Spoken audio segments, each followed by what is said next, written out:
How do you keep believing after you've already obeyed? Too often, or at least a lot of the time, we hear great, encouragements, motivations, sermons, all those kind of things about having the courage to take the leap. Take the leap of faith. Do the bold thing. Step off from, go out on the skinny branch. All of those kind of things. But I know some of you have that same situation going on in your own life. You literally are living in a place where you've already taken the leap. You're standing on the edge of the cliff at one point earlier in your life, last week, last month, last year, 12 decades ago. I know that would make you 120. And you jumped. And now you're somewhere between here and the ground, right? The ground's rising up at you very quickly.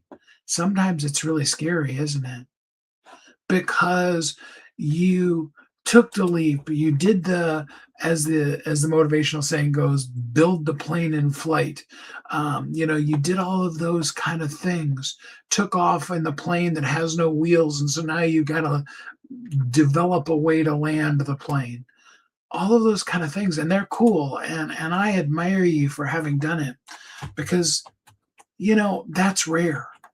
You need to be encouraged for and complimented for the fact that you're a doer. You made the step, you took the leap, you did the thing when there are so many people who don't. They stand there looking over the edge of the cliff, often even talking about how cool it's going to be when they jump. They make charts and graphs and plans. I've done this. I've got spreadsheet upon spreadsheet, outline upon outline of things. It was 2000, right? Really just before COVID. And I was having a conversation with one of the people that was working with me then. And I said, I'm always talking to people about how easy it is to do a book and how quickly you can do a book and those kind of things. I was like, I have back then I essentially had one book. And I knew that book needed to be, it had a 1.0 and a 2.0 version. And I knew that book was too long and had too much in it, and it needed to be re-released as a 10 book set. That's essentially the story of the first 12 books I did. And I was like, I need to do that. I need to stop talking about how I do it. I need to stop having my one and only book be this giant tome when I'm telling people are looking for one point, make it really clear, give them a clear action. I need to show that. I said, but then really, I need to be putting out a whole bunch of books. Okay, so that was essentially 6 years ago, a little bit more than now. And like you said, I was at that point sitting there with technically 2 books.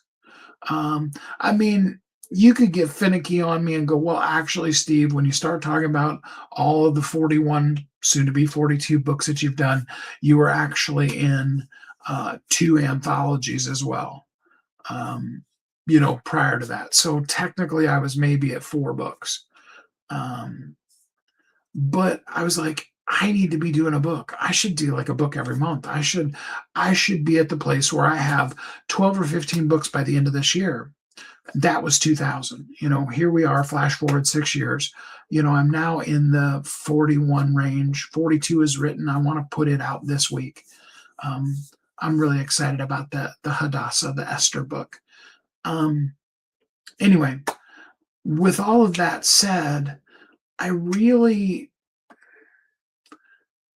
know what it's like to be standing there planning something. And that's cool, but at some point you just got to jump. You just got to say, I'm going to do this thing and jump off the side of the cliff. And it's absolutely terrifying. But you're obedient. You did it. And when you're walking down that road towards that thing, the event that we've got at the end of this month, that we're committed to, we're going to do, we'd love to have you there. but we don't know which people are going to be there. I had somebody push back on me yesterday and ask, can we do, can we live stream into it? And I'm going to be talking to somebody later today about how we could make that possible for folks too. All of those kind of things. We don't know the outcome. We're in the middle of the journey. And I'm going to talk about the whole entire life's journey. I'm talking about just that little micro journey of this task.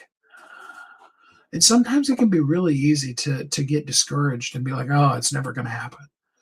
But that's not the truth. And maybe the miracle isn't the finish line. Maybe it is just purely that you're still walking. Maybe it is that after, like Peter, you sank and God had to save you. Maybe it's that you walked back to the boat. And those are good too. I'd really love to hear from you. Have you had a season where you knew exactly what you were supposed to do, but the results hadn't shown up? Or you're in a season right now that the results haven't shown up yet? What helped you keep believing? I'd really love to hear you. I look forward to commenting and talking with you today. I hope until we're together again next time, you have a great week.